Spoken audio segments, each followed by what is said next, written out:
கிராமச் சூழலை பின்னணியாக கொண்டு திரைப்படங்களை இயக்கி வெற்றி கண்ட இயக்குநர்கள் ஏ. பீம்சிங், கே. எஸ். கோபாலகிருஷ்ணன், விசு போன்ற வெற்றி பெற்ற இயக்குநர்களின் பட்டியலில் இடம் பிடித்தவரும் நடுத்தர வர்க்கத்தின் குடும்ப பின்னணியை நகைச்சுவையோடும் நையாண்டியாகவும் சொல்லி நல்ல படைப்புகள் பல தந்த இயக்குநர் டி.பி. கஜேந்திரனின் முதலாம் ஆண்டு நினைவு தினம் இன்று.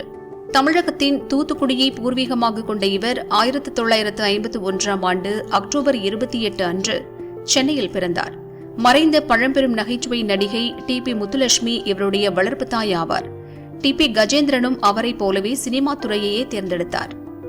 1981ஆம் ஆண்டு இயக்குநர் கே. பாலச்சந்தர் இயக்கத்தில் ரஜினிகாந்த் நடித்து வெளிவந்த தில்லுமுல்லு திரைப்படத்தில் அவரிடம் உதவி இயக்குநராக பணியாற்றினார்.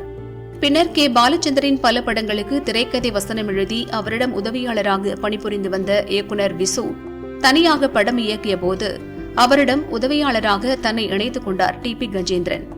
விசு இயக்கிய முதல் படமான கண்மணி பூங்கா படத்திலிருந்து மணல் கயிறு, டௌரி கல்யாணம், சம்சார மது மின்சாரம், திருமதி ஒரு வெகுமதி ஆகிய படங்களில் இயக்குநர் விசுவிடம் உதவி இயக்குநராக பணிபுரிந்து வந்தார் டி.பி. கஜேந்திரன்.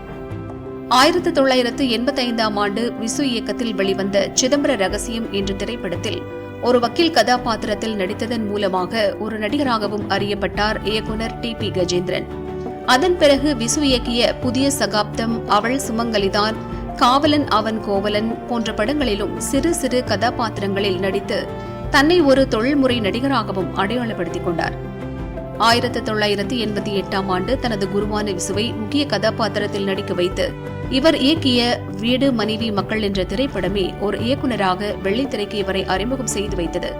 தொடர்ந்து எங்க ஊரு காவக்காரன், பாண்டி நாட்டு தங்கம், எங்க ஊரு மாப்பிள்ளை, தாயா தாரமா, நல்லகாலம் பொறந்தாச்சு என பல படங்கள் இவரது இயக்கத்தில் வெளிவந்து வெற்றி பெற்று டி.பி. கஜேந்திரனை ஒரு நிலையான இயக்குநராக தமிழ் திரையுலகில் நிலைநிறுத்தியது.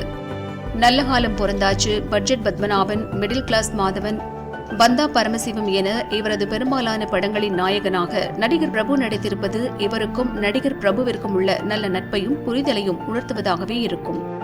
மறைந்த நடிகர் விவேக் நாயகனாக நடித்து வெளிவந்த மகனே என் மருமகனே என்ற திரைப்படத்தை இயக்கியிருந்ததோடு தயாரிப்பாளர் என்ற அந்தஸ்தையும் பெற்றிருந்தார் இயக்குநர் டி.பி. கஜேந்திரன். தமிழ் திரையுலகின் உச்ச நட்சத்திரங்களான ரஜினிகாந்த், கமல்ஹாசன் தொடங்கி ஏறக்குறைய அனைத்து முன்னணி நாயகர்களோடும் இணைந்து நடித்திருக்கும் இயக்குநர் டி.பி. கஜேந்திரன் தனது நீண்ட வெள்ளித்திரை பயணத்தில் 15 திரைப்படங்கள் வரை இயக்கியிருக்கிறார். தமிழக முதல்வர் மு.க.ஸ்டாலின் அவர்களின் கல்லூரி தோழர் என்ற கூடுதல் கவனத்தை பெற்ற இவர் 2010ஆம் ஆண்டு வெளிவந்த மகனே என் மருமகனே என்ற திரைப்படத்தை இயக்கியிருந்ததே இவரது கடைசி திரைப்படமாகும். குதூகலமாக குடும்பங்களோடு படம் பார்க்க திரையரங்கிற்கு வரவழைக்கும் வித்தையறிந்த இயக்குநரான டி.பி. கஜேந்திரன் அவர்களின் முதலாம் ஆண்டு நினைவு நாளில் அவரை பற்றிய ஒரு சிறு குறிப்பினை பகிர்ந்து கொள்வதில் நாம் மனநிறைவு கொள்வோம்.